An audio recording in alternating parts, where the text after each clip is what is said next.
so good at that. I know, I'm a fucking amazing high fiver. I'm kind of famous for it. Really? Everyone I high five's like, dang, that was good. That was hard. It was excessive. Please stop. If it doesn't tingle, you're not doing it right.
Welcome everybody to this special edition of Dudes Watch a Movie podcast. This time we are stepping a bit outside of our normal box to do a recap / review / thoughts on season 2 of Stranger Things. I am the notorious GING. With me as always is That's Brockett. Don't know if this is something we will do for other shows or not, but I feel like we both really like Stranger Things. And after watching that piece of shit that was Blood Rain 3, The Third Reich, it feels good to talk about something that was done well. Agreed. Very well. It's coming out of rehab and feeling better now. So with that said, why don't you kind of go over episode 1 for us here? Well, according to Wikipedia. Is that how you say it? Are we pronouncing that right? Wikipedia. Alright, so episode 1 was entitled Mad Max. Mm-hmm. Almost a year after the events of the first season, a psychic girl with a tattoo identical to Eleven's, making her as... We need to stop there because it's not identical. Because it says 8 instead of 11. It's getting there, it's right there. 008. Is working part of a criminal gang in Pittsburgh. Back in Hawkins. Good happens in Pittsburgh. It's true. Back in Hawkins, Will, Mike, Dustin, and Lucas meet a new girl at school, Maxine, otherwise known as Max. It's in quotes. Who immediately captures the interest of Dustin and Lucas, while her older brother Billy antagonizes Steve. Mike and Nancy are still dealing with losses of Eleven and Barb, respectively. Will has been experiencing episodes, also in quotes, hallucinations of the Upside Down that feature visions of an enormous tentacled creature. Mm-hmm. Joyce and Hopper take Will to be seen at the lab by the new head scientist, Dr. Owens, who's a nice guy, by the way. At the end of the episode, Hopper goes to the cabin in the woods, where he lives with Eleven, who is revealed to be still alive.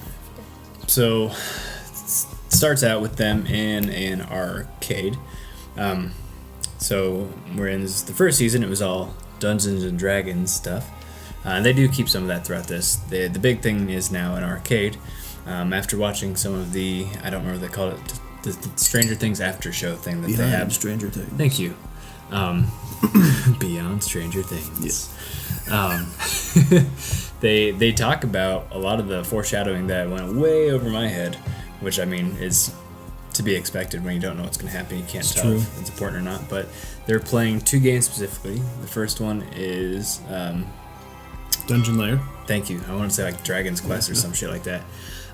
And it shows Lucas and Dustin playing that game and pining for the affection of the lady. Daphne. God, you're on top of the ball right now. Usually I'm not. I'm terrible with names. It's fantastic. Which does come back to play a little bit later. And the other one is Dig Dug, which that one was a bit more easy to understand. After the fact. Yeah, correct. That was one that I did connect later. It's like, oh, I get Dig Dug now. I didn't. But at this point, we are introduced to the idea that there might be a character named Max, Mad Max to be exact. And we soon find out that she is the new girl at the school. Yep. More importantly, we find out that she has an older brother named Billy. Oh, Billy. Fucking Billy. Imagine, if you will, chiseled from granite, mullet to here, single earring on the left ear. It's either a feather or a spike. I wasn't too sure. I think it's a spike. Yeah. Driving a 70s Trans Am. Poorly. Very aggressively. Very aggressively. That way. He's on on screen, I'm going to say a total of maybe like 12 times, and he's not wearing a shirt for like 10 of those. It's true. The man's full of himself. He was very full of himself. Just think of a all-time beefy Billy Idol fanboy. Oh, good call. Yeah. Good call. He is immediately shown to be a douche. Like season 1 Steve times 10 douche. Like super douche.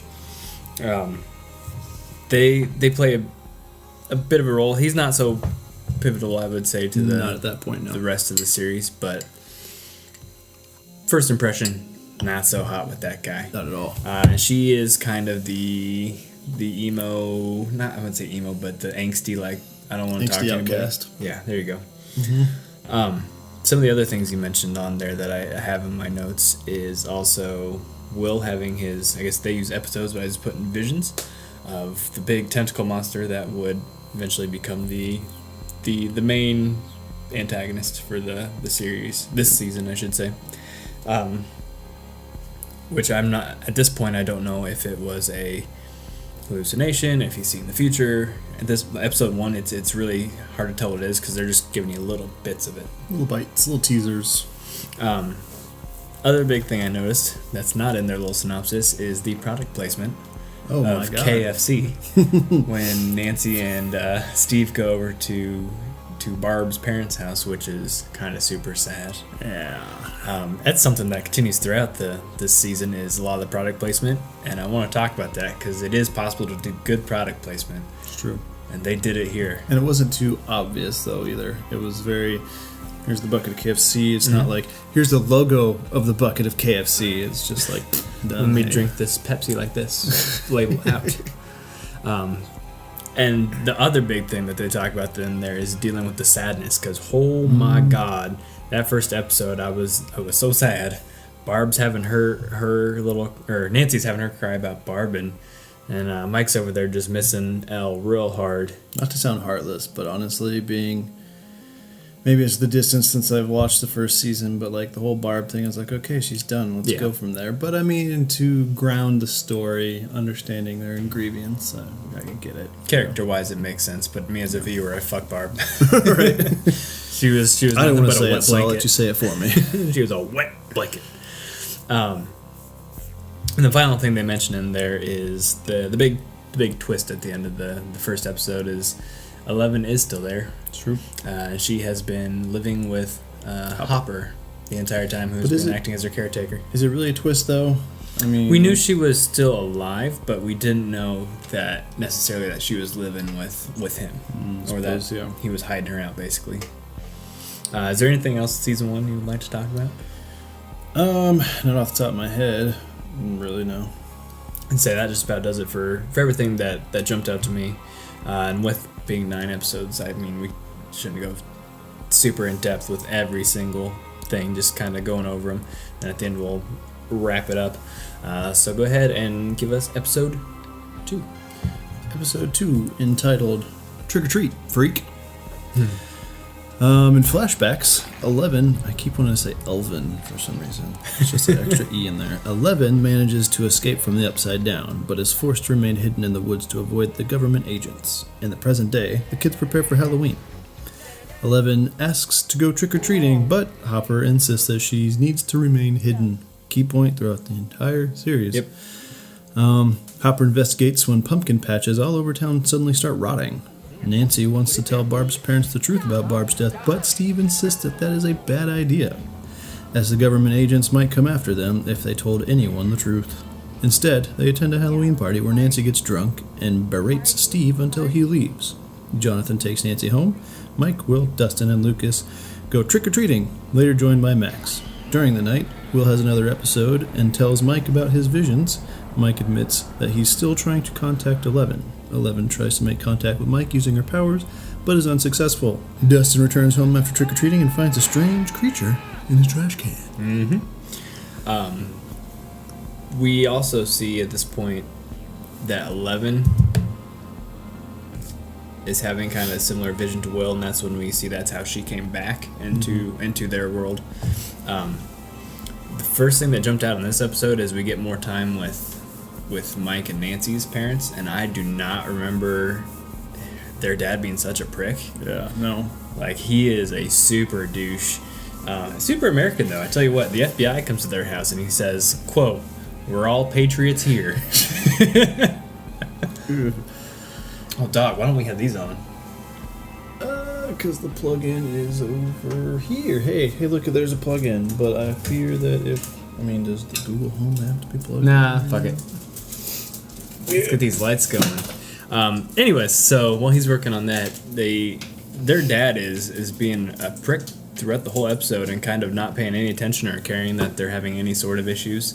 And then they have that flashback of the FBI coming afterwards, telling them, "Hey, so if you see anything weird or she shows up, give us a call, guy." And he's like, "Aye, aye, Captain."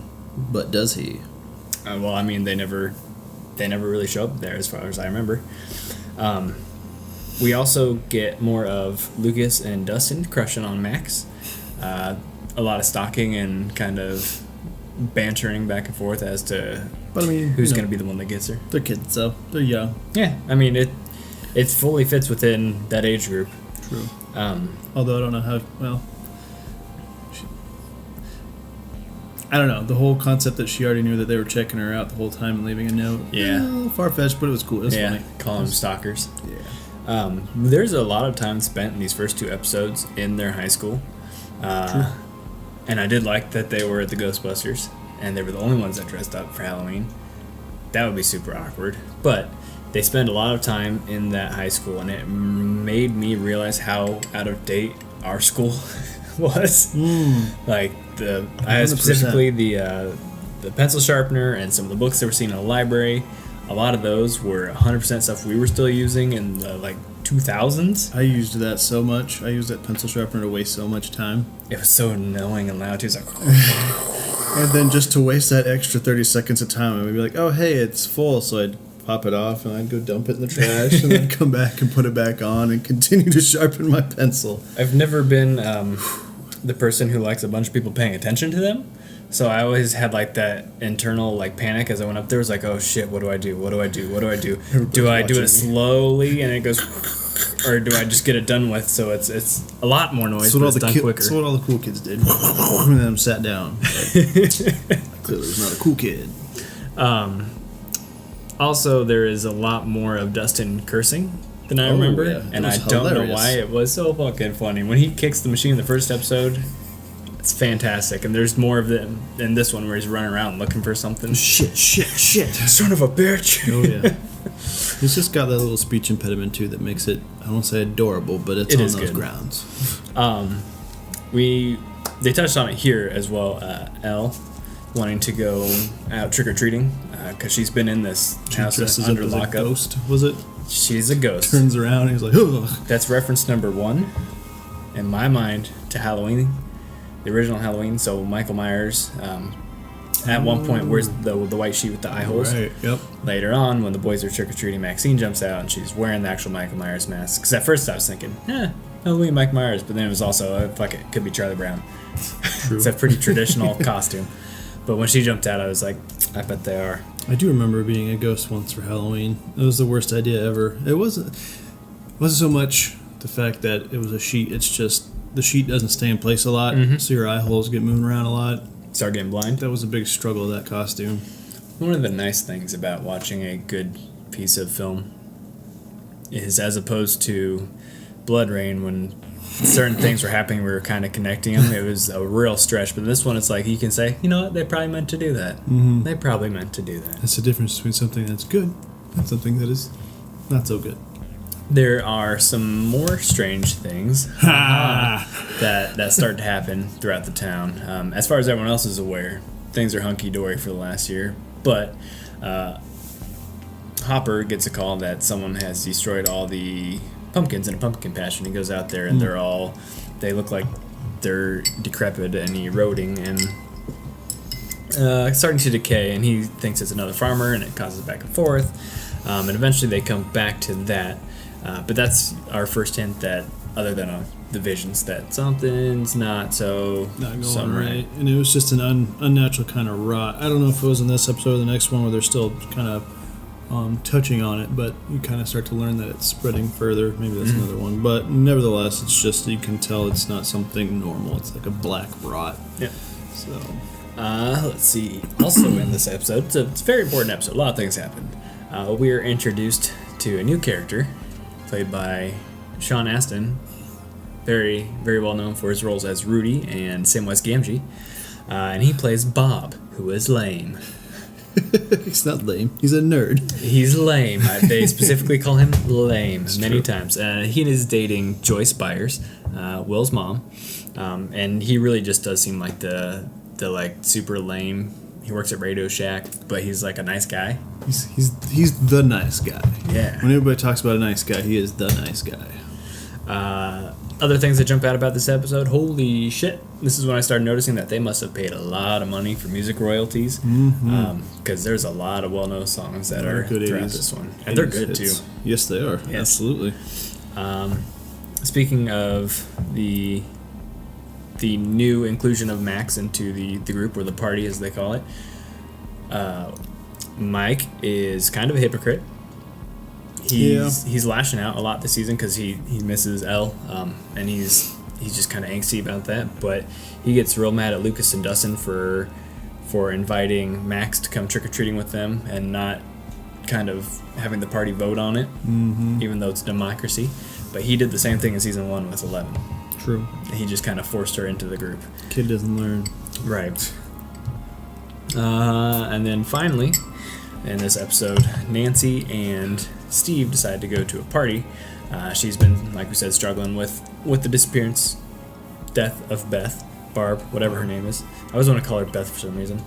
That's how much she matters.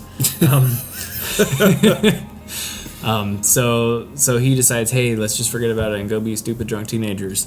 And they do that, and let's bring that sadness back, because, man, when she's drunk and she's yelling bullshit at him, that was rough to watch. Should have done a bullshit counter. There's a lot of bullshits being tossed around. It's got close to double digits in a very short span of time. It's true. And so it ends up that John takes her home, and Steve is heartbroken because he finds out that she does not love him, and she will not say "I love you" back. Nope. Every time he says it, she doesn't say it back. I mean, for the entire season. And I also noticed at the very end that 11's kind of starting to look a lot like Winona Ryder. It's something in the face structure. She's got, I think it's the cheeks maybe, but I started thinking, man, she looks like a really, really young version of her, and it's kind of weirded me out. I can see that. And then that would bring us to episode 3. Chapter 3. The Pollywog. As we closed out of chapter 2, we noticed Dustin had found that thing in his trash can. And this is where we discovered the thing in his trash can. In flashbacks, Hopper finds 11 in the woods and sets up his grandfather's hunting cabin as a place for her to live. In the present, Bob, Joyce's boyfriend, encourages Will to stand up to his fears. Nancy persuades Jonathan to help her on a mission to tell Barb's parents the truth. Hopper asks Dr. Owens to investigate the pumpkin rotting incidents. Dustin tries to learn more about the strange creature he found, a small slug-like animal that he names D'Artagnan. That's how you spell that? Yep. I spelled that wrong everywhere. Also, Dart. I'm just going to call it Dart. Yep. He also calls him Dart. Yep. But and shows it to the other kids at school. Will describes its hallucinations, and they conclude that Dart is from the Upside Down. 11 leaves the cabin to look for Mike. She sees him arguing with Max and mistakes them for flirting. Joyce discovers the image of Will's vision in the video camera Will carried while trick-or-treating. Dart escapes. Will finds it, which triggers another hallucination. Will follows Bob's advice and confronts the shadow monster, but it forces a shadow tentacle down his throat. And that's something we forgot to talk about in the season, or episode 2. That camera. Bob, working at Radio Shack, has access to that top-of-the-line, primo 80s technology VCR camera that takes the whole shoulder to hold. and he gives it to Jonathan to film the trick-or-treating. He decides to ditch and go to the party, leaving it with Will, and the first thing I said when he handed it to him is, don't you get that camera to Will, because that's going to get you busted. Mm-hmm. Didn't happen. Nope. But that was really interesting how she was able to see like the outline of it. Like somehow or another the camera was able to capture another trans-dimensional being. It was in the pause. The pause and the static on the TV just kind of was... It's very subtle, which I liked. That was basically the first giveaway that maybe it's not just a vision of the future, it's something that could be currently happening, like in real time with him. Immediately mad at Dustin for bringing that thing in. Yeah, goof. What are you doing? What are you doing? Three Musketeers product placement. Right. Which are delicious. And they rag on it in this episode, or in this show in general, for some reason. They're tasty. But I liked that he named him D'Artagnan after the Three Musketeers. The number-wise doesn't work out the best, but they kind of have that same idea of the group, all for one, one for all. True. So that kept within the theme. I guess I finally started taking notes at this point. I did talk about how they opened up when they were at school. They were talking about Phineas Gage with a railroad. I don't know if you guys know this. A railroad spike went through this man's skull, which, they talk about how his personality changes, which might be, foreshadowing into how Will basically changes his personality by being forced with a tentacle down his throat towards the end of the episode. But we'll get there. I did like... On this episode, they were having a trap montage. So in this one, when he's taking 11 to the cabin, Hopper's taking them to the cabin, they kind of start setting up traps because they want to not be stupid, I think was their phrase. We're not stupid. Yes, so they set up tripwires and all that nonsense so that the government or the bad people don't get to them. I'm still confused as to how Hopper initially realized that she was out in those woods, because it shows him just putting Eggos in that box, but how did he know to put the Eggos in the box in the first place? I thought it was kind of strange. Maybe it was just a hopeful thing, but still, yeah, I could see how that's a little far-fetched. It was a little weird. Again, Nancy and Steve having a talk after Steve gets owned by Billy in basketball and tells him, plant your feet, take the charge, punk. The more I think about Billy, I think I actually like him. He's so ridiculous. Yeah. He's a fucking 80s caricature for sure. But they're talking out there, and she doesn't remember her bullshit monologue to him at all. But he remembers it. He's real mad. And again, she just does not say that she loves him back. Not at all. So tell me you love me.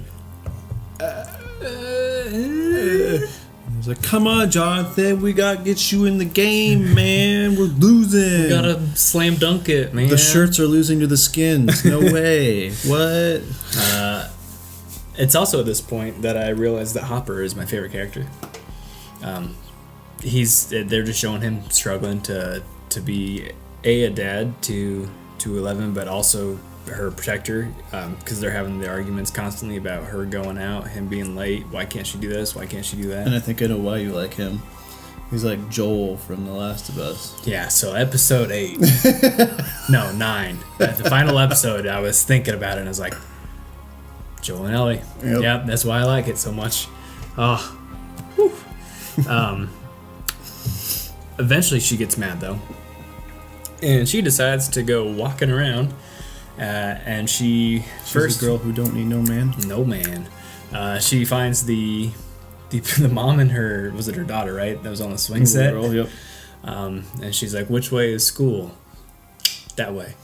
And then what was it? She was making the swing. The swing just started going around the swing set itself, and she just disappeared. She eventually finds her way to Hawkins Middle School, just in time to see Mike and Max having a bit of a bond where she's still trying to win Mike over to let her into the party. And the whole time I was thinking, oh man, she's gonna get jealous, isn't she? She got jealous. So jealous. She just knocked that bitch right off that skateboard with her mind, and then got away, which was the closest Mike and her had been, to the point where he almost even, I don't know if he knew, but he was, for a second he was like, oh shit, is she got here? That feeling. Yep. That lover's connection. Mm-hmm. Which is strange. Through through the episodes, once it got towards the end there, I never saw like where 11 and Max kind of resolved their issues. Yeah, they never no. got solved. So No, I wonder she was if they're still gonna cold. do that again or something. I don't know. They also mentioned in there Bob's advice to Will, talking about his incident when Bob was younger with the clown that scared the bejeebers out of him. Baldo or something. Yep. Yeah. And he would have nightmares about him until eventually he said, "Go away, leave me alone." That was right. Yeah. No, it was "Go away" because we Go were away. mocking Lincoln Park. Yep. And Gollum, more Lord of the Rings stuff. And that eventually ends up not working so hot for Will. No. Not at all. Quite the opposite, as a fact. That monster didn't take no shit from him.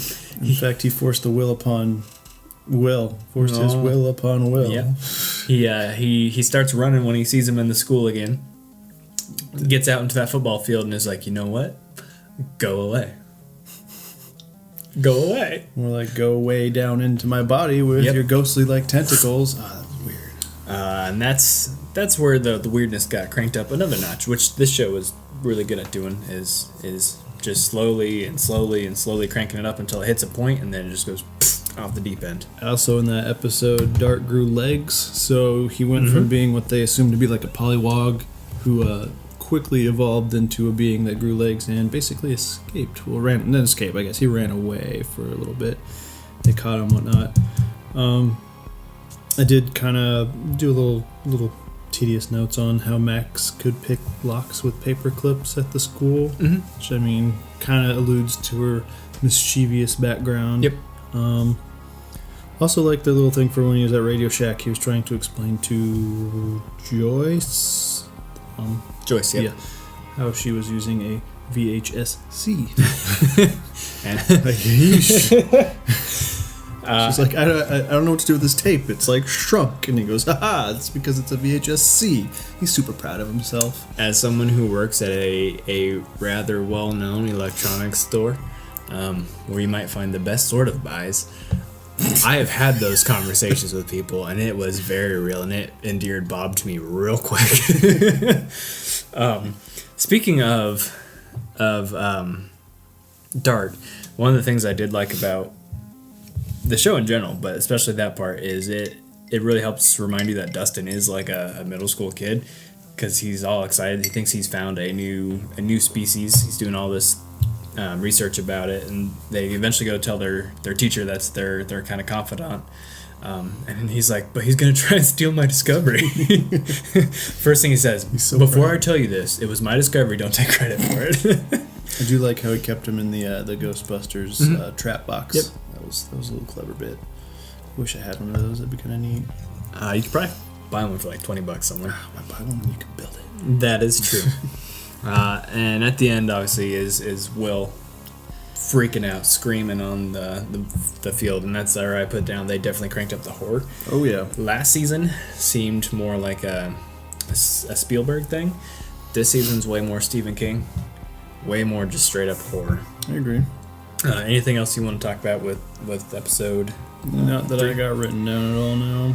Why don't you take us to episode 4? Joyce arrives at the school in search of Will. She and the other kids find him on the field in a trance.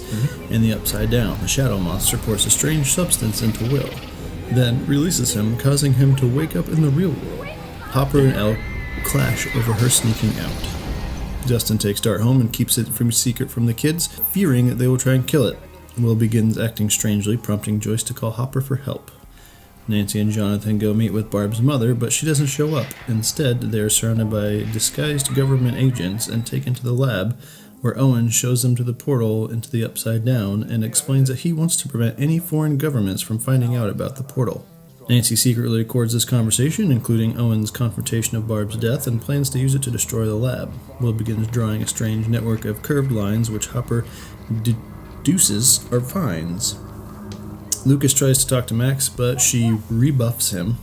Rebuffs? Okay. As she feels that their group aren't treating her fairly. Billy warns Max to stay away from Lucas. 11 finds files from the lab in the cabin's basement. She reads the file on her biological mother, Terry Ives, and attempts to contact her using her powers, but is unsuccessful. Dustin discovers that Dart has broken out of his cage and devoured the pet cat. Dart is revealed to be a baby version of the monster from the first season. Hopper finds an underground tunnel network, which turns out to be part of the Upside Down. By the way, that chapter 4 is called Will the Wise. The first thing I have in here is, and it's something that, noticeable in season 1 too, but I don't understand how they managed to get so many good child actors. Because Will's talking about what happened to him out on the field, and he's like crying and all this stuff. And normally, like, even in a movie where there's one child actor, kid sucks. But they managed to do this where they've got like 6 at one point, and they're all good. Mm-hmm. I don't understand how they managed to do that. Maybe there's a lot of takes. Maybe they just had good coaches. Maybe they just had good. Thing. Maybe they just found quality actors. Or they're just quality actors. Maybe. 11 and Hopper having their argument about her sneaking out, because obviously from her end of the thing, he's a liar because he's not keeping up on time. Yep, not showing up on time, not keeping his word of soon. She wants to know what soon is. Right. And he's mad because anytime really she goes out, she's putting herself at danger and everyone she cares about in danger of basically the FBI, CIA, whatever it is, finding out about it and coming in and taking her away and doing tests on her. The MIB. There you go. At this point, they have an argument, and he grounds her, which she doesn't know what grounding is. And she's just arguing the whole time, and he tries to lift the TV, and she goes, no. And he's, whoop, let it go. No. And 2 weeks, let it go. Turns to a month. And then it turns into him ripping the cable out of the back, and she gets real mad, slams the door, and blows out all the windows. So she is clearly getting stronger with her powers. Yeah. I didn't realize that they were going to the park for Barb's mom to explain that. I do remember the phone call a little bit, but I don't remember what it was about. I think I was in and out of the kitchen. Yep. That being said, when they do get to the park, though, you get that ominous feeling that they're already being watched. Just because every time Nancy's darting around, looking around, you've got the people looking and then kind of looking away, which, I don't know, it's that infamous scene of, oh no, something's gone wrong. That Duck Duck Goose scene was real tense. Oh yeah.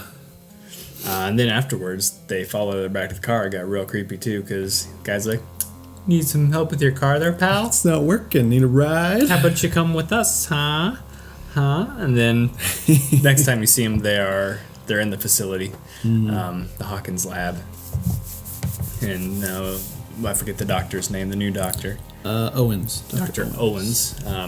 Still playing super nice guy. He's like, there's just some things you have to understand. He breaks it down to him, and he makes sense, but there's definitely something off about how nice he is about everything. He's trying. I didn't have any ominous feelings about the guy, honestly. Mostly he did kind of seem like he was trying to be genuine, but maybe that's just him playing it off real well. But he was trying to explain it in a way that was understandable and like non-threatening. Right, and like I get how it feels to you, but this is how it is, which is kind of the same role that Hopper is trying to play with Elle, but he's not a child psychologist, so he doesn't know how to break it down other than he just yells. Just a local town cop. And to his credit, like there's nothing he's doing really creepy. It's just the fact that he's at that facility that makes me feel like, oh, you're up to no good, shitbag. Other things that are happening at this point is and I like this twist. So Will is sick, but instead of having a fever, he's super cold, and he's got an aversion to heat, which does come back into play later. Well, he does kind of. Well, I don't know if it has to deal with that, but he describes his feelings he has as like frozen, frozen with fear. Yep. But maybe that also has to do with being cold. This episode might still be in a real douche about the party thing. Usually. The big thing that happens this episode is the scribbling of the tentacles everywhere, and superhero Bob comes back into play. It turns out at this point we learn Bob is really good with puzzles. Very good. Mind games. Very, very good. He ends up figuring out, hey, I know that shape. That's what's its lake, and Lover's Lake, because it was a heart. God, you were on fire. Knows the other lakes, and he figures out it's a map, and he gets everything figured out, and they zero in where that X is, and Hopper goes down into the tunnels. And there's a really neat shot where it starts flipping, and it's like, oh shit, he's backing upside down, kind of. He goes in those tunnels because he figures out they're vines, and by figuring out they're vines, he decides to dig where all the rot's going on. Because he starts digging, and it starts having like a slushy noise, or a sloshy, like wet, gross noise. So. That's right. They were trying to find him, was what the thing was. Yep. That's correct. While he's down there, though, it flips over, and at this point, I started getting real nervous because having recently figured out that he's my favorite character, shit starts going kind of bad for him. He is smart. He starts leaving himself a breadcrumb trail of his cigarettes and clothing and everything he can. But eventually, he does succumb to some spores down there. He looks at what looks like an anus. Shits all up in his face with it. And then he starts getting taken over by vines, and it cuts away, and I'm just like, oh, no, he's my new favorite. Not my dog. Not my dog. But then they go through the whole map, figure out where he's at, and they come down there, and it's time for Tom's favorite, the flamethrower. In a sci-fi cliche, they start burning things. Which we then see Will reacting to, screaming it burns everywhere it burns. So they are intrinsically linked in some form or another. Parasitic relationship. Yes. Is it parasitic or symbiotic? I would say that one is parasitic. Usually in a symbiotic, both organisms would be helping the other one. Benefiting, yeah. Right, but Will's not really benefiting from anything. He's just a conduit. Yep. We also get, like they were talking about, more of Max and Billy. Billy being a prick about how she was talking with Lucas and things like that. And at this point, I was very confused as to what their deal is. Like, he doesn't refer to her as, like, we're family now. And talking about it's your fault. For you. Yep. I wrote down he's either a monster or he's just a racist douche, but most likely the latter. Because, why is it, don't hang out with Lucas? Why? Because he black? Racist. You're going to see his father later. Maybe it's possible, but whatever. Some of the other things that happen is Dart evolving again. And at this point, I started thinking he's just a better version of the alien from Life. He's super strong and keeps evolving. And he's got really good grasp on things. Is there anything else from this episode that you're wanting to go over? I talked about, or I guess it's how Elle tried to communicate with her old family, with her mom. She finds out her name is possibly, but most likely Jane. Her mother was giving birth, and I believe she hears the name Jane. Dart eats the cat, which didn't surprise me because what was it? That Dustin's mom was looking for the cat, and he's trying to hide it. Really likes that cat. That was upsetting how much she cared about that cat when everything else was going weird. It's just I enjoyed in the next. I think it was the next episode. He tries to hide it, but probably won't explain here. But how he's trying to talk on the phone to the other family. He's got the dial tone. He's playing it off. I also wrote how their idea basically was just to burn the whole lab down to the ground, which honestly I was an idea I was on board for, but just because after seeing what's going on. Other than that, I don't think I have anything else right now. It's at this point that I'm realizing that I was definitely splicing in some of episode 5 into what's going on here. Specifically with what's happening with Hopper and the maps and all that stuff. Yeah. Well, it starts, but they don't really get into it until this one. That's what happens when you watch basically an entire show over 2 sittings. All at once. It really turns into just one long movie, which is fantastic, honestly. But the last thing I have written there for episode 4 is the shot when he goes into the tunnel is neat. Because again, that's where it starts twisting, and that's when you know shit's getting bad. The upside down is underground, and it's closer than everyone thought. He dug it. So might as well move on to episode 5 since we've already covered some of the stuff that happens. True. Episode 5 entitled Dig Dug. So after Hopper falls into the tunnel, the hole closes up behind him, and he passes out from the toxic atmosphere. Will has a vision of Hopper and realizes that he's in the tunnels. Joyce recruits Bob to help her.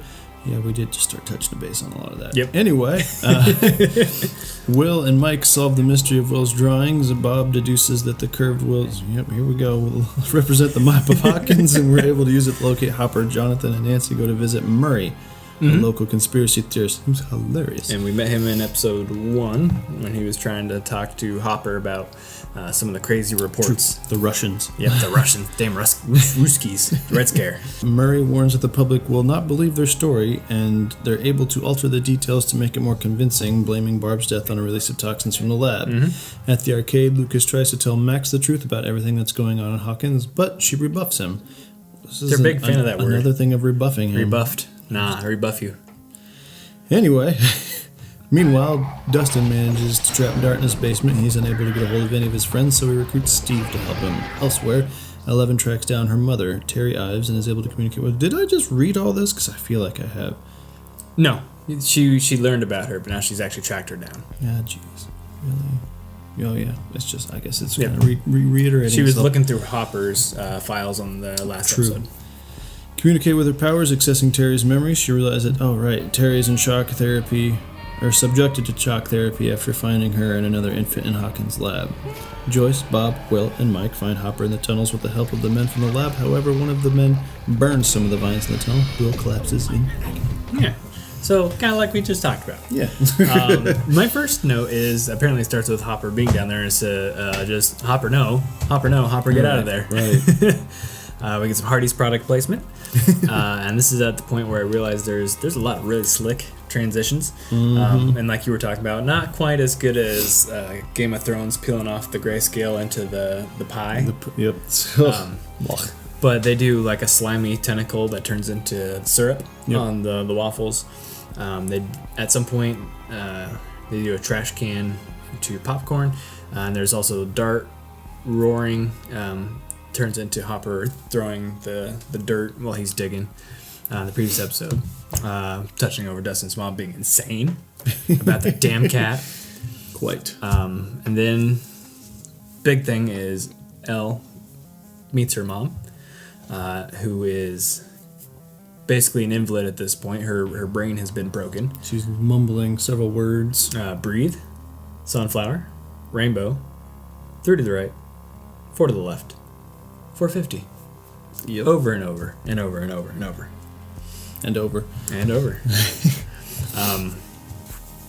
So clearly that is going to play some importance going forward, to the point where I wrote them down in specific order to try and remember it when it come up later. Turns out I didn't need that because they make it very apparent. Yes. More product placement. Cheetos number 2. No, the arcade man, yes. The arcade manager, who I don't know, I can't remember his name. I don't know if he had one. Constantly eating Cheetos when they're there and trying to get a date with Nancy, which I thought was funny. Every time it's super like heavy shit, they're like, all right, now let's bring it back down to earth and let's have some weird funny character. Also, they kind of took something that's very Stranger Things and updated it, which they do a lot this season. So D&D to video games. Last season was the lights. This season is the drawings. They keep like plot devices, but they alter them so it doesn't feel like they're just rehashing things over and over, which I thought was kind of cool. And I also thought Mama might be stuck in the Upside Down at this point. Just the weirdness of it. Yeah, no, that's understandable because she's just kind of not all there. Yep. Just because that's how Will is at the same time. They kind of discover that Will's a super spy. I guess that's the words that they use because they think that he has the ability to check for things. I mean, I almost would see it as a double agent factor because he's playing both sides until one side ends up taking over, which I'm sure we'll cover later. I wrote down that was the point that Hopper was blasted. Dart's creepy as fuck now because he's locked in a cellar. Elle visiting home to meet her mom doesn't go over very well because her mom doesn't really give her much information until she actually delves into her mom's mind using her powers. Yep. And I can't remember in season 1 if she used her powers like that or not with the static and putting on the blindfold, but it was interesting. When they started doing the pool. Right. Pool, she had to have like an isolation type thing. Yep.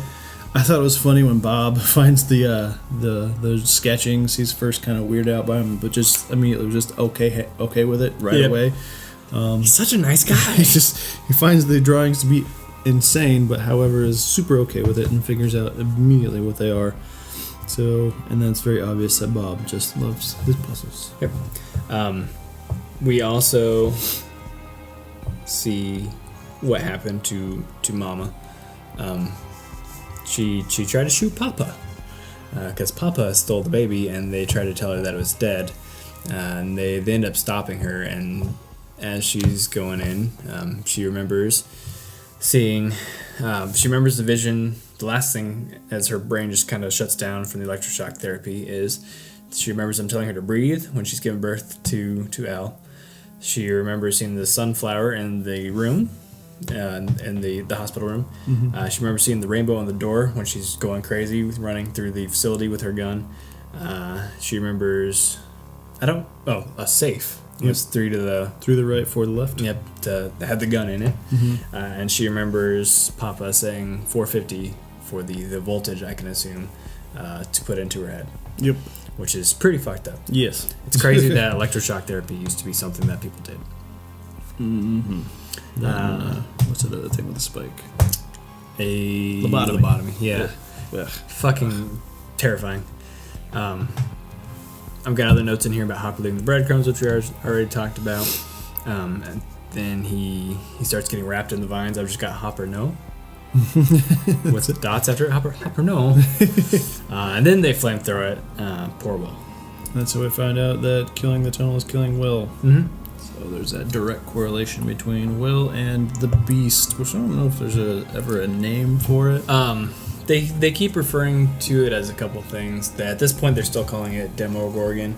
I thought that was the single monster, though. It was, but they don't have another word for it yet. They do find one later. Oh, yes, true. But at this point, they keep calling it monster, Demogorgon, things like that.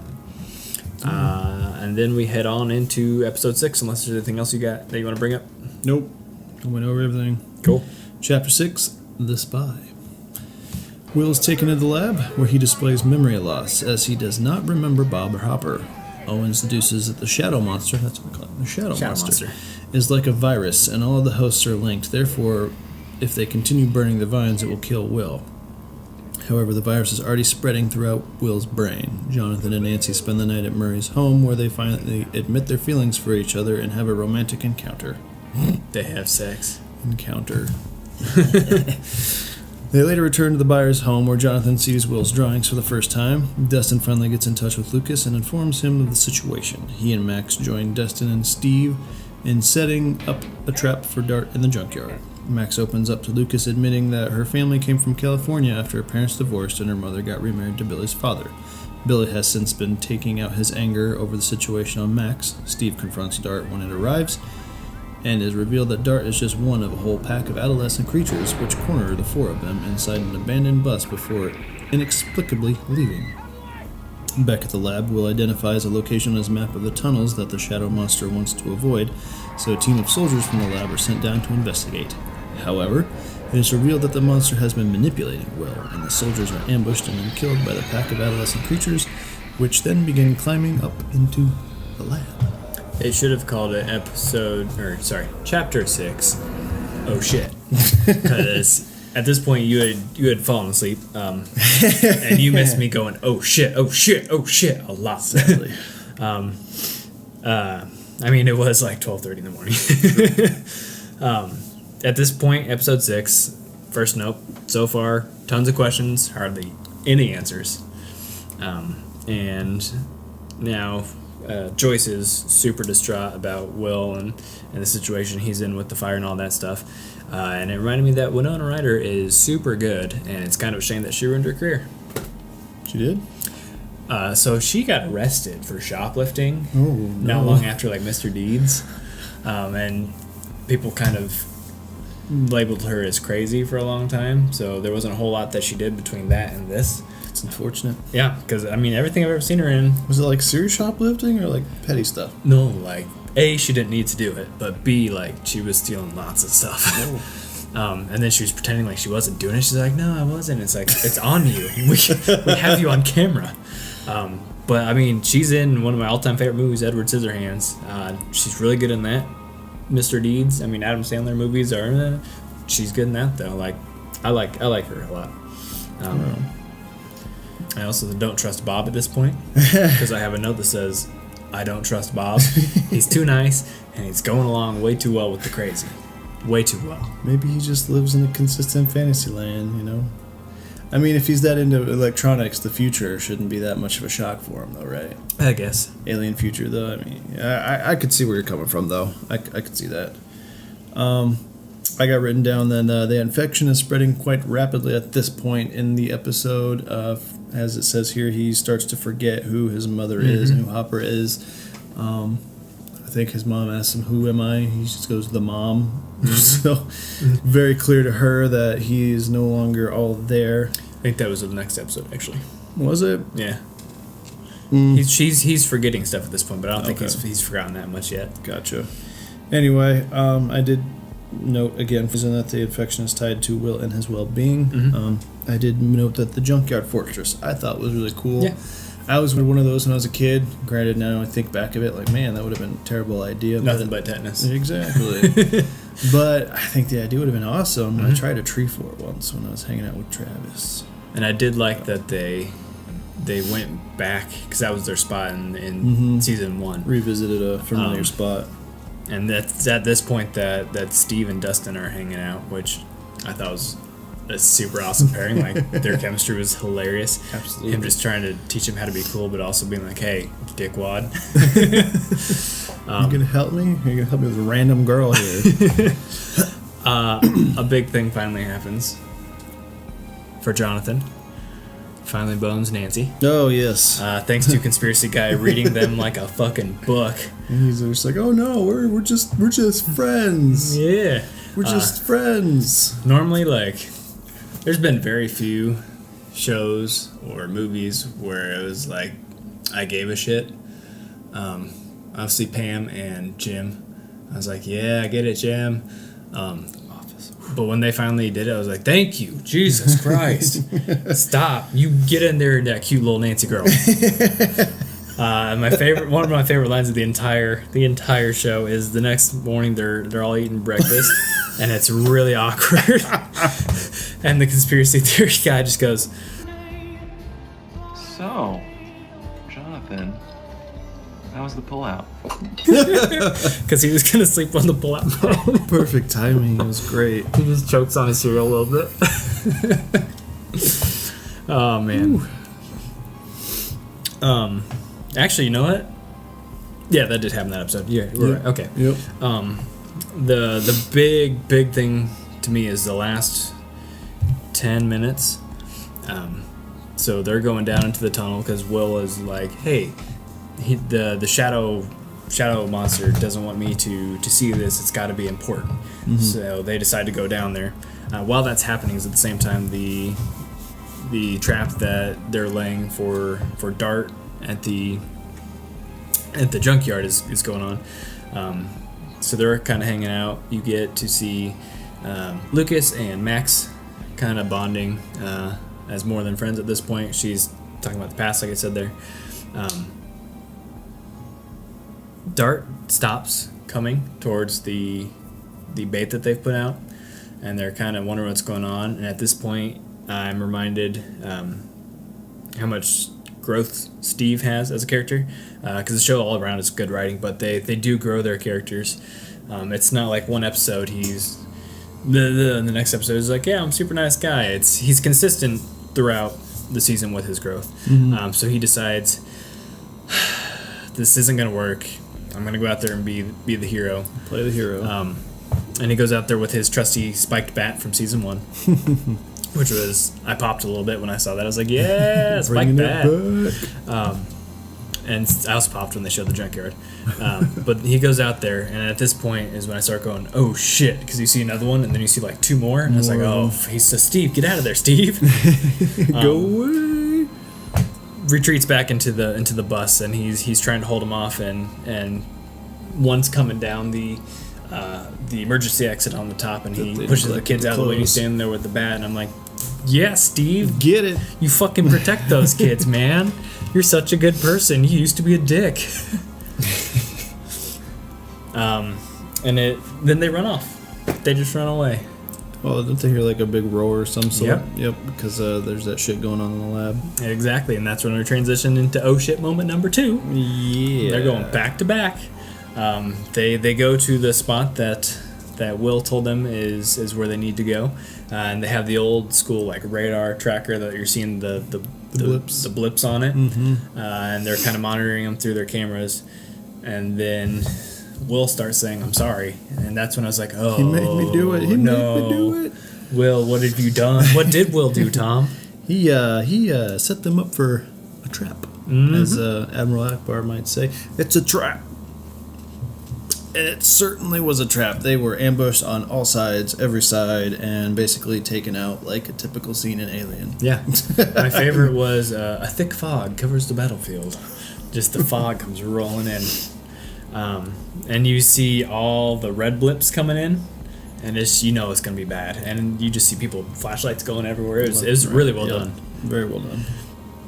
I don't know who their lighting and cinematographer person was. Should have looked that up, but fantastic. Fantastic job, excuse me. Absolutely. I guess, it's at that point where they manage to get into the lab. So after they kill all the scientist people, they scurry on down one tunnel, and then we cut to the scene of Claus reaching up over the ledge, and Credits. episode. And of course, thanks to Netflix, we only had to see like 3 seconds of credits, and then it cuts back into that super epic intro. One of the best intros of all time. Keeps asking to skip it, but Not gonna happen. Not once, not never. who would do that? And then we go on into episode 7. Chapter 7, The Lost Sister.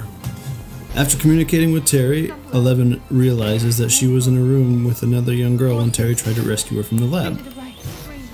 After using her powers to find the other girl, she takes a bus to Chicago and finds the girl, who turns out to be the psychic girl from the first episode, which we didn't talk much about.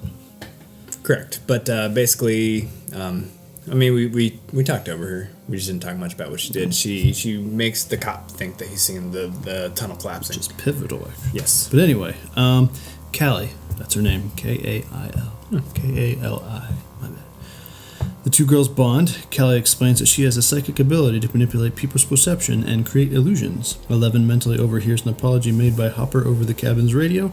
Callie introduces... He's so sad. So sad. Callie introduces 11 to the members of her gang, who are helping her to enact vengeance on the people who experimented on her. 11 joins the gang, and Callie trains her to strengthen her powers. As their first target, they go after Ray, one of the former technicians of the lab, who performed shock therapy on Terry. The gang break into his house and hold him hostage. He reveals that Dr. Brenner is still alive and offers to take them to him, but Callie refuses and orders 11 to kill him. 11 begins choking Ray telekinetically, but stops when she realizes that he has 2 daughters. Callie tries to shoot him, but 11 stops her and the gang escape. Callie challenges 11 to either go back into hiding or stay with her. The police find the gang's hideout just as 11 experiences a vision of Mike and Hopper at the lab. Callie uses her powers to hold off the police, allowing the gang to escape. However, 11 decides to go back to Hawkins to help her friends. Mm-hmm. Yes, this was...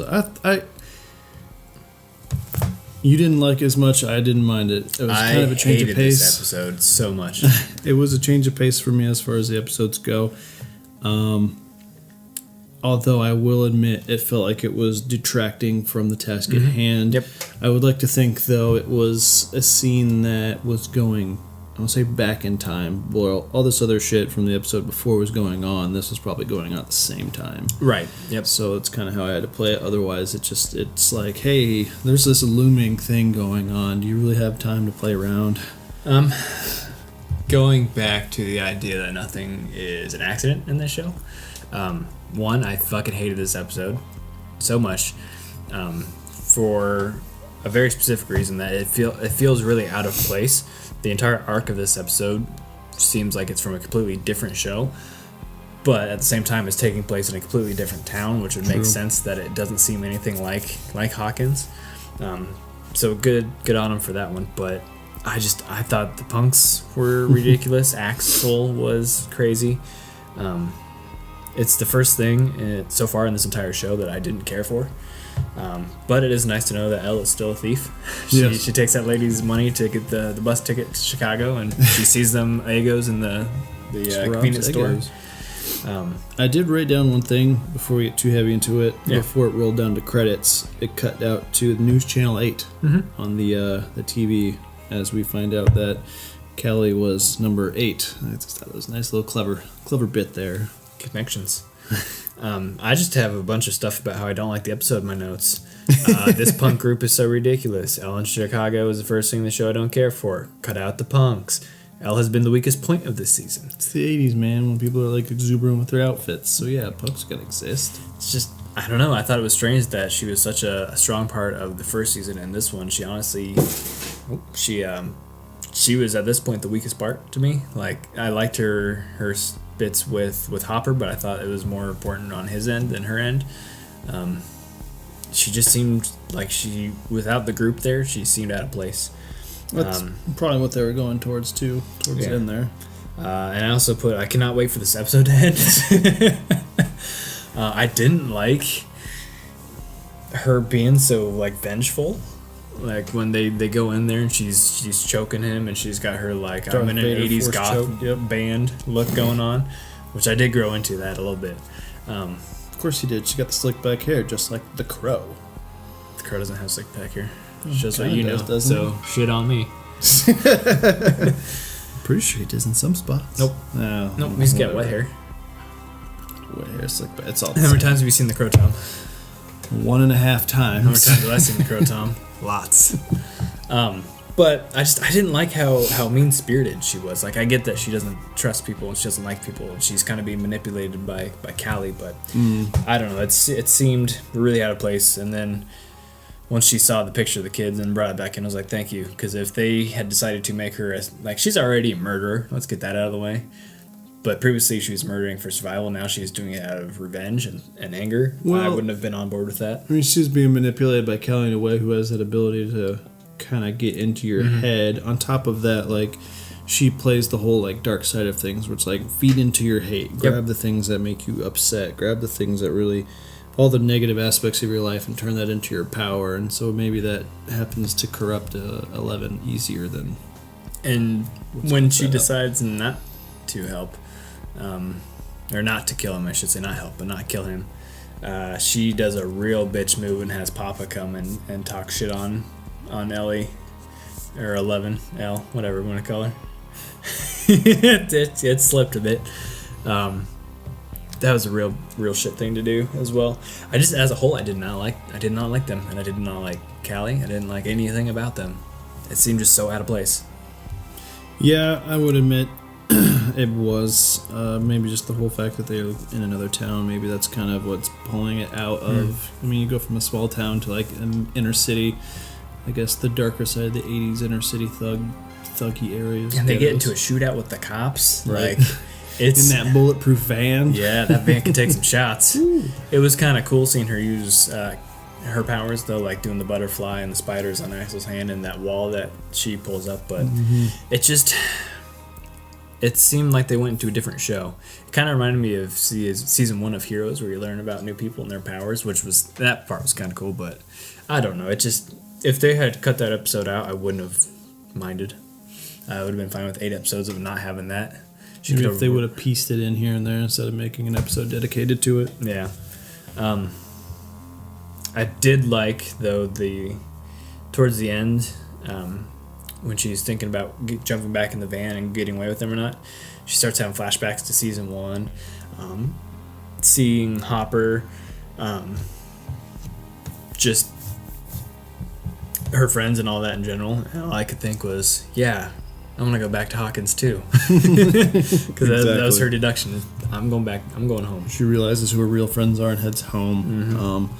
They did a lot of that, playing on the heartstrings of who are her real people. You know, even the trials and tribulations from last season. She's beginning to realize that that's all that matters at this point in time. That she's all friended up. Yep. She doesn't really have time to make new friends, even though That is her family. it's technically a sister in a way that they grew up in the same way, but it's just a life that's not hers. And so, Correct.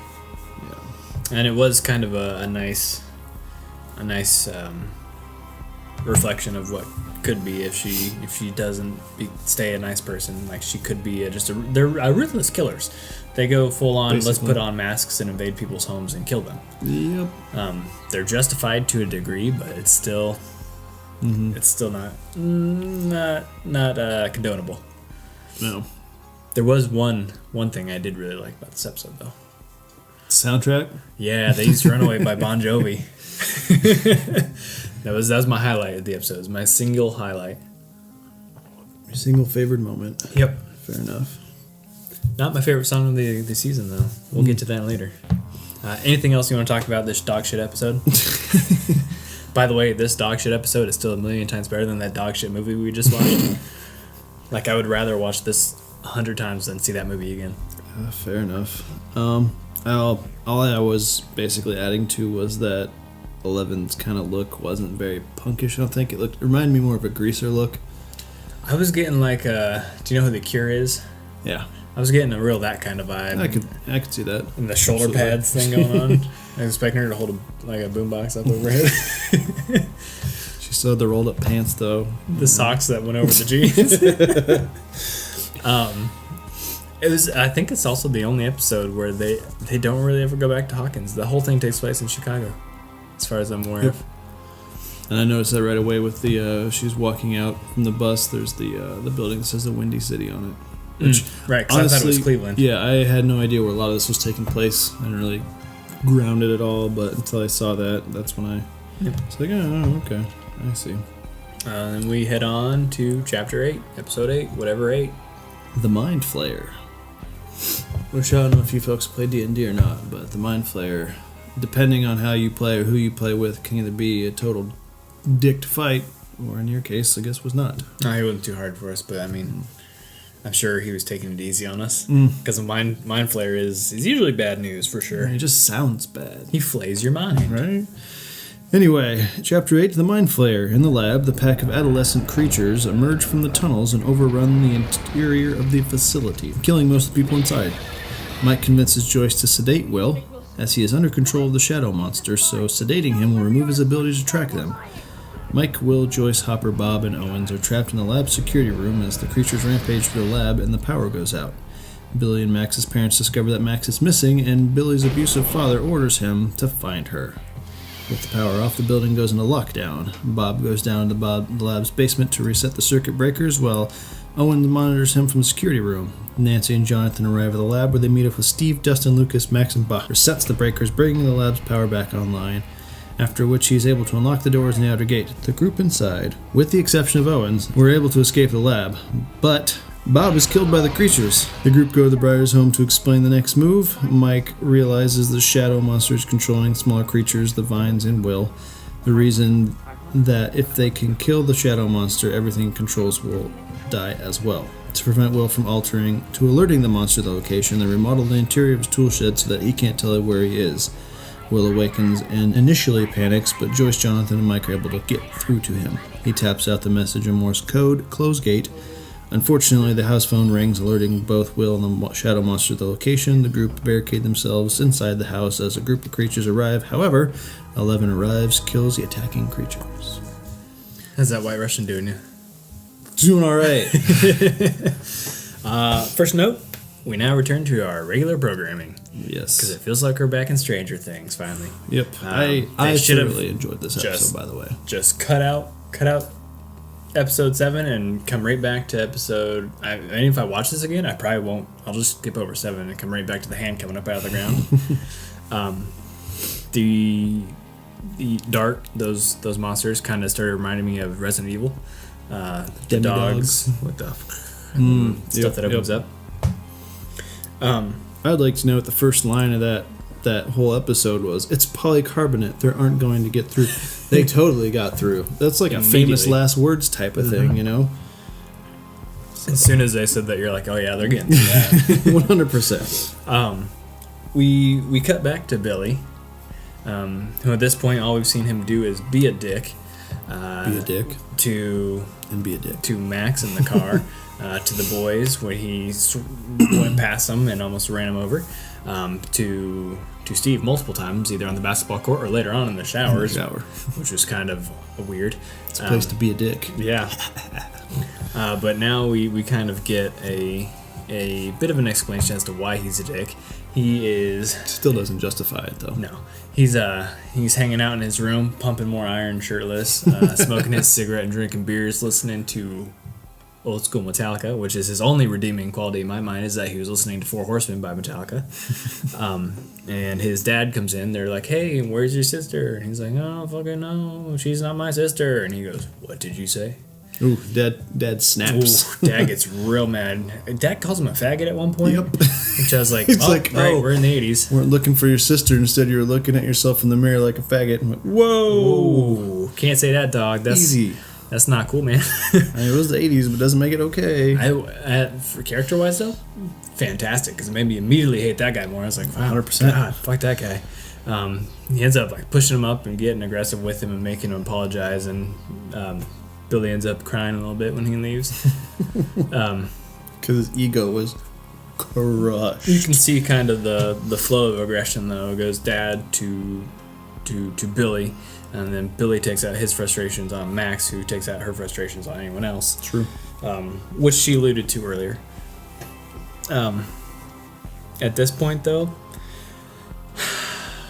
I'm not thinking Bob is in on anything at this point. I'm like, shit, he's just legitimately a really good person. Oh, yep. Like, he's not being like, hey, Joyce, this is super weird. I can't be part of your weird family shit going on. He's just like, hey, I'm in this with you. He's Bob, the real hero. Bob, the superhero, man. And I'm really rooting for him, even though he's still lame. He's super lame. Just have that favoritism toward him because of his previous acting spots. I mean, even with that, no, because beforehand I was like, when he tells the story about the clown and when he's like being really nice to Will, I'm just like, he's up to something and I don't like it. I thought he was a plant for the red herring. Well, I thought he was the opposite. I thought he was working for the Hawkins lab as like, hey, keep an eye on him, like fucking go undercover and weasel your way into that family. But no, it turned out he was just a really nice guy. And again, genuine dude. His puzzle solving comes to the rescue. Yeah. He has another one of those moments where people don't understand technology. He's like, oh yeah. Do you know how to read BASIC? No, just teach me. Oh yeah, just teach you German. Yeah. Right away. It's just, that's not how it works. But he's able to go down there, and they're kind of starting again back to Resident Evil. It reminds me a lot of the newest Resident Evil. Going through like the laboratory and having to flip the levers, and there's these weird things. It's like black dark monsters, slimy looking things chasing you. He goes out to be a hacksaw. Yeah, and he does it. Easy peasy. That's his phrase. He's so lame. Flips on all the breakers, they get power back, and they're in the security room so they can see him on the cameras, and I start getting real nervous now. I'm like, no, they're gonna have to watch him die on the cameras. They end up, he gets real crafty and unlocks all the doors for him so they can get out, but they say, hey, you got company coming on the stairwell, you can't come back, so he turns on the sprinkler system, which was genius. Puzzle master. Creates not great at inventory. Demidog just kind of leaves, and he leaves as well, leaving behind his gun. This one saving grace that all you have to do is squeeze the trigger. Bites him in the ass later. Not literally, but almost. And again, another really tense moment is just him navigating with the cameras, getting that closet, and it's on the outside, and I'm just like, oh, I mean, yeah, it's pretty common stuff, just holding your breath in the closet, and walks away. But when he comes out and you see the broom going down, it's like, Bob, no. No, Bob, catch it, Bob, Bob. And then the chase is on, and he's just running for his life, and he gets out there, shuts the door, and Joyce is there, and she's like, Mom! And he gives her a look, and I was just like, fuck me, god damn it. Movie tropes coming. Turns around. Sure enough. Demo dog right in his face. And at this point, Hopper was outside, so he's too late to get back in. He gets a big old claw to the side and starts chewing on his neck. And Hopper puts a couple rounds into him, and it does not seem deterred whatsoever. Nope. And fucking watch Bob die. which is really sad. I was really bummed out. I just have damn it, Bob. I was really hoping as soon as he looked. I was really hoping he'd continue through the episode, you know, because I mean, once you start learning he's a genuine dude, you kind of want to see what else he's got going for him, but that gets cut short. So, I start feeling really fucking bad for Joyce too. I was like, with the shit that she went through, she found someone who was willing to accept the craziness and fucking ripped right away. And I was just like, oh, my heart hurts for everything right now. I did note that the kids kind of find out that he was the one that kind of started the AV club at school. Yeah, which was also sad. It's just like, his roots run so deep. They weren't done. Little did we know. They weren't done breaking my heart. They had to get more stabs in there. He was super nice, even though he was lame. And then did we say this is the episode? Yes, where they've got Will and they're like, well, anything he sees, the monster can also see. So they outfit that shed so it's unrecognizable and they put the lights on him. And I thought it was really cool that he was doing the Morse code because that's something that they've all... Yep, that they'll kind of get. And the one thing that Hopper really fully understands and actually uses it through earlier episodes to communicate to Elle. I like how Steve's like, what is it? And they're all like, Morse code. You fucking idiot. Dummy. I liked that that was another really, really like sad moment where they're all like, hey, remember this? Hey, remember that? And then they immediately turn around into, we know what's going on. Super cool montage time. And he busts out, should I stay or should I go from season 1? They're learning what he's saying and he says, close gate. Close gate. But then they have, obviously, the phone rings, which...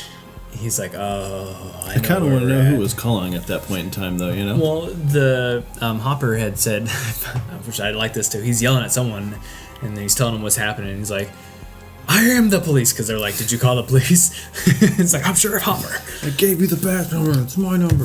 So I'm assuming it was someone calling back for that, but I don't understand why the phone, like... why that would necessarily alert him, because I don't think they have a very distinct ringtone. I mean, if you grow up in the house and you hear it all the time, I guess that's not it. Yeah, it's Will's so if it's Will's house, then Will knows what his phone sounds like. So, I mean, if you grow up around it, it's probably the one thing that kind of triggers you, hey, that sounds like my phone. And so he starts falling asleep, and they're like, they hear the roar, and they know the Demodogs are coming. And then we get the tension is building as it sounds like they're coming around the house, and all of a sudden one comes flying through the window, which is exactly what I expected to happen. But it's dead, which I did not expect to happen. And then you're like, oh, okay, Elle's outside. Yep. But when he did go to kick the dog, I was waiting for it to like latch onto his foot or something. Same. But she walks in like a badass with them socks around her jeans. Oh. Anything else that you want to go over? I've got pretty much my notes knocked out. At this point, they were talking. A lot of the D&D gets put into place as far as what's going on. That's when they decide to call the monster the Mind Flayer. Yep. They relate it back to him having a hive mind concept. Yep. So if they kill him, then all the other demidogs should most likely be dead. And then they ask, how do you kill a Mind Flayer? And then Justin goes off on his thing where he's like, oh, you just have to raise an army of the dead because they don't have brains. The Mind Flayer likes brains. And then he trails off and he goes, not important. It's a game. So, it's a game. It's not. Because Hopper's like, it's just a stupid kid's game. Right? I do like how a lot of the stuff that happens in all the episodes, just in general, kind of relate back to Dungeons and Dragons, like when they call the Upside Downs the Void or the Nether or whatever. And so, which I don't know that they do necessarily in the show, but they talk about it in Beyond. I mean, they kind of called it the Nether here and there, but they stuck with using the Upside Down just because all the kids started using it more often. And what was the other term they use? Now memories? Something like that with his visions. Something like now memories. Something like that. I don't remember what it was, but I know what you're talking about. He's like, it feels like a memory, but it's happening now, and it's a whole thing. That's when I was like, oh, yeah, he's Dr. Manhattan. He knows everything all at once. Other than that, that's about all I have. So moving on to the final episode. Episode 9. Chapter 9, The Gate. 11 reunites with everyone. They realize that Will wanted to close the portal to the Upside Down. They determined that since 11 opened the portal, she can close it. The group decides to split up into 3 groups. Mike, Dustin, Lucas, and Max devise a plan to draw the creatures away from the lab, giving 11 a free shot at the portal. 11 and Hopper reconcile on the way to the lab. Looking for Max, Billy shows up at the Briars home and gets into a fight with Steve. Max sedates and threatens Billy. The kids and an injured Steve head out to set the central hub of the tunnels on fire, drawing the creatures away from the lab. Jonathan, Nancy, and Joyce purge the Shadow Monster's virus from Will's body by overheating him. Hopper and Eleven enter the lab and descend into the portal, finding an injured Owens on the way. As Stevens and the kids escape the tunnels, they're cornered by Dart, but Dustin is able to calm it long enough for them to escape. Eleven unleashes her full power and closes the portal, stopping the Shadow Monster.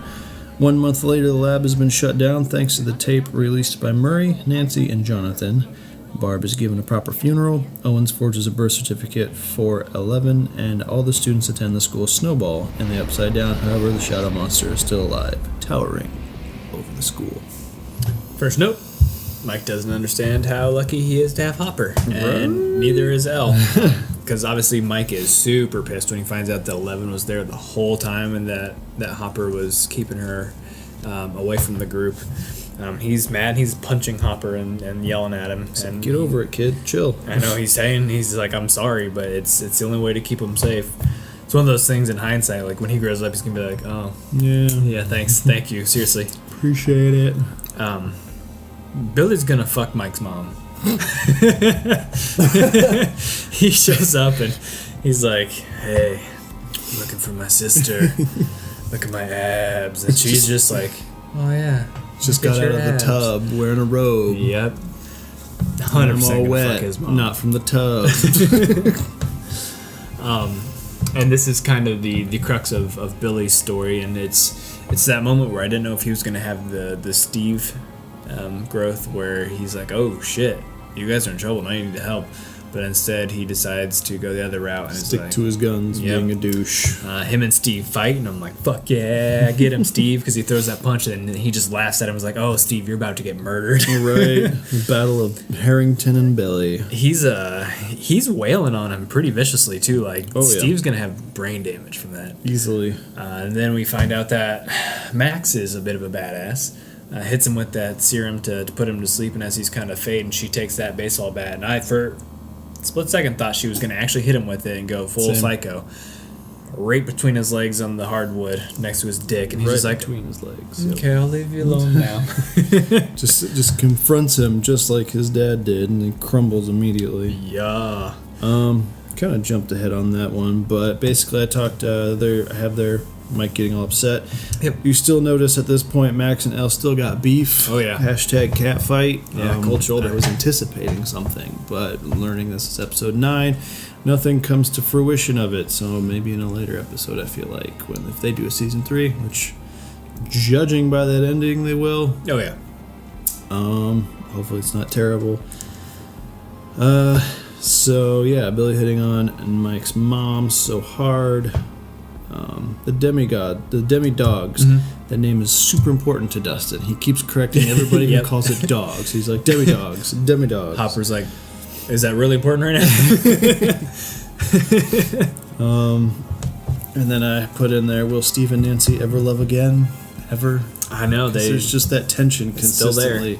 It's just that love triangle, which I'm assuming at some point might get resolved in the next season. Assuming they have one. Because, I mean... The drive-off at the end makes me think, and especially their talk that they have when they're putting the shed together, too, with him saying it's all right. Like, I feel like he's accepted it? Yeah. Which, again, that character growth, man, so good. Like, he's being mature about it. He's not... When he first sees... Nancy and John, he's not like, oh, I'm gonna beat this fucker up. He's just like, what are you guys doing here? Like, he gets it. He understands. The entire season, and same with the entire season 1, I cannot get over how much Steve looks like fucking John Ralphio from Parks and Rec and Joel Rubin from Funhouse. Have you seen the video of Steve and that Ralphio guy? Mm-mm. So they're having an interview, and it's the two of them next to each other, and they're meeting for the first time. They're like, how do we know you're not the real one? And they're like doing the same movements. I'll show it to you after this is over. Oh, I can't, every time I see it, like, I have a hard time just accepting that that's who he is, and it's not the other guy. All I can think of is, God, his hair is fucking amazing. Right. Which we learned the secrets, that Farrah Fawcett hairspray, which he passes on to Dustin. There was that moment where Mike and Elle almost kiss, but not quite. They get Hopper cockblocked Cock him. blocked, yep. That whole part where Hopper's reconciling with Elle and Yep. apologizing for being so controlling and just not letting her be her. Talks about his dead daughter again. I'm just like, oh, it's so sad. He's just trying to be dad protector. And that's where I got the Joel and Ellie thing. And it's like, I get it now. I get it now. When they go off on they separate to do their plan of action. Ellen Hopper to go to the facility. Nancy, Joyce, Will, and John go to try and cure Will, and they're all staying back where the fight happens. I was starting to think, I was like, fuck, I can't handle if any of these people die right now. Right. I was just like, it's too. I was like, too maybe much. John, maybe, but I mean, he's not going to be in a place of danger. And that's, again, just, it's a good show if you care about every character.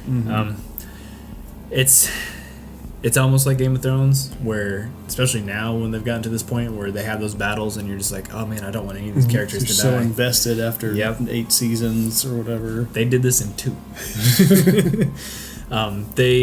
It's something that I've put in here somewhere, that they make everyone so nice, but without them being like cartoonishly nice.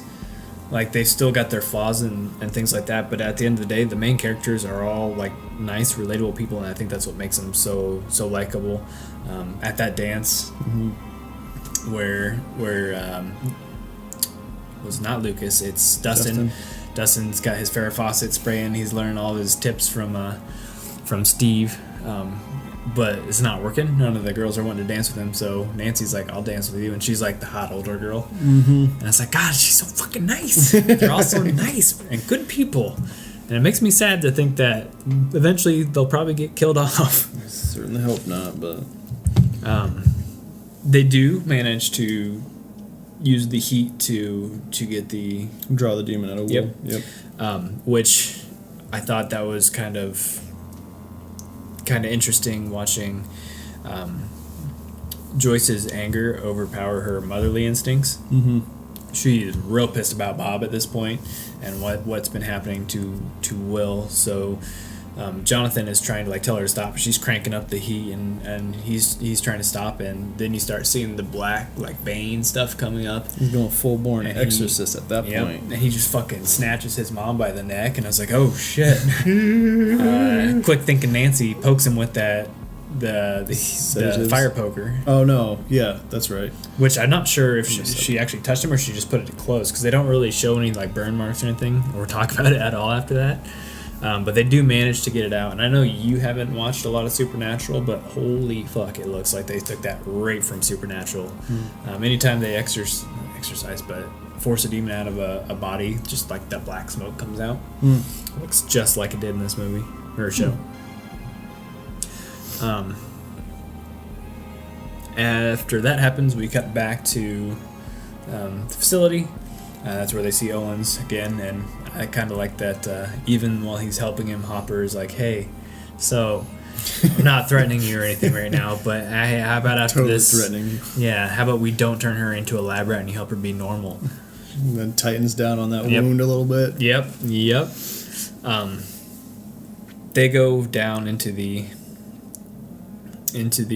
gateway area after the demo dogs get lured away by the fire that the kids have now set, because they've gone down into the tunnel.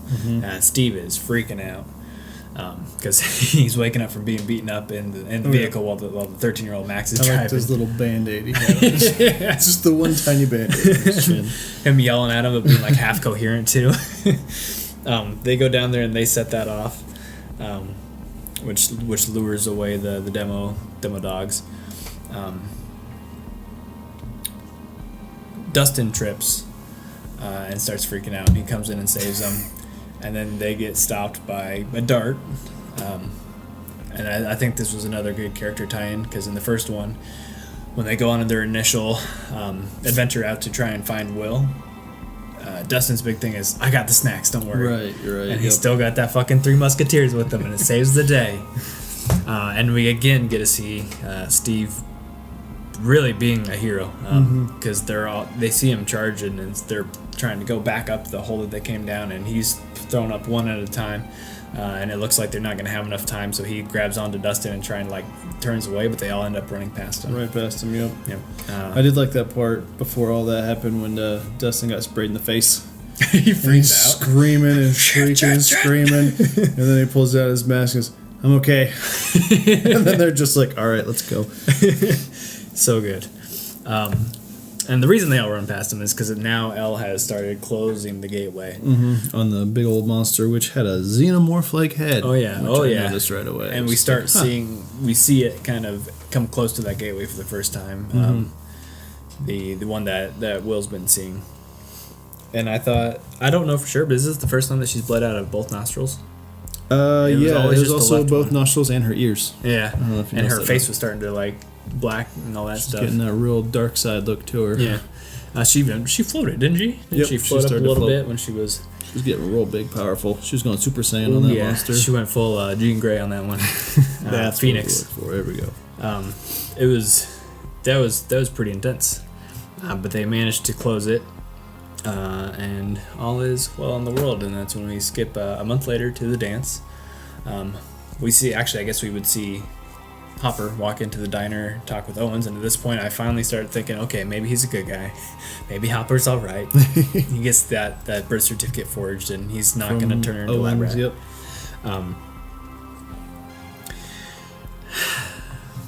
Owens is a good man. At the dance, I lost my train of thought, honestly. There's so much stuff happening. Before the dance, sorry.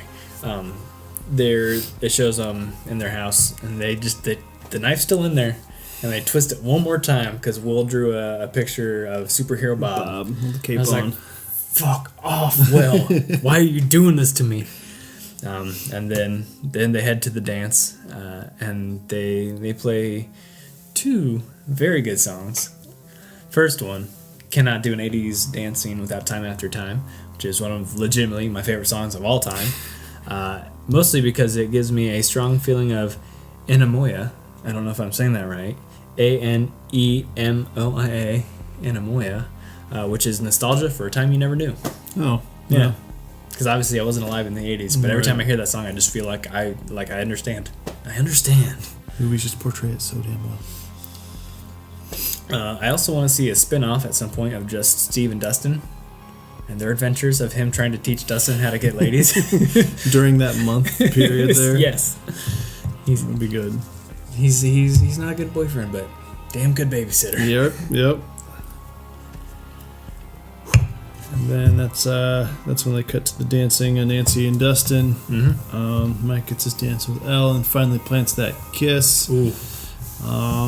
And then from there we kind of pan out and then realize as it's panning out, it's like, oh hey, it's doing a Dutch angle. That Dutch angle's getting too severe, and then it starts going upside down, and sure enough, we end up in the upside down with the shadow monster once again. So Not good. I had the same exact feeling at the end of the season that I did the first one. I don't want more. Right. Like when the first one ended, I was like, oh fuck, why are they turning in this? Just be a miniseries. That's all I wanted. But then obviously I got psyched up because season 2 was coming and I wanted to see more. But at the end of this one, when they showed that teaser, it's like, don't ruin it. Because I'm so nervous that they stretched it out too long, and Then it doesn't get good like Dexter. yeah, It was good, and then it wasn't. I have more faith with them since they're doing very short episodes. True. Or not episodes, but number of episodes. The But- episodes themselves are only 30, 40 minutes? Yeah. Roughly, but And 8 episodes or 9, I guess. I'm just ignoring 7. They keep upping the stakes, which is good, but it's like Supernatural is another one where how much can you up it before it's like, how do you beat that? It becomes ridiculous at a certain point. Like how many weird things can happen in this town. So as much as I want to keep seeing the characters, I don't know. I guess it hasn't had a final conclusion though. That's the thing. Like you can just shut something away, but it still exists. So there needs to be an end all, which I would hate for it to be, but I have the feeling, like my prediction, for some reason, that this monster is maybe somehow directly tied to the children that exist. Like because if 11 is still alive, this monster still exists. Right, there's still a lot of unanswered There's questions the yin about to that. the yang. You've got the good and beast, but if there's a good, you have to have the bad in order. for them to both be gone in order to like resolve it. And how many of those other kids are still out there, and what's their connection with it? Right. So that was season 2 of Stranger Things. Super good. Very good. Super good. Like we do for the movies. What was your what the fuck moment of the season?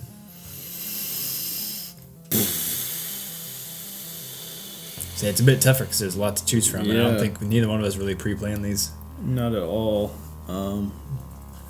Well, I suppose my big head-turning moment,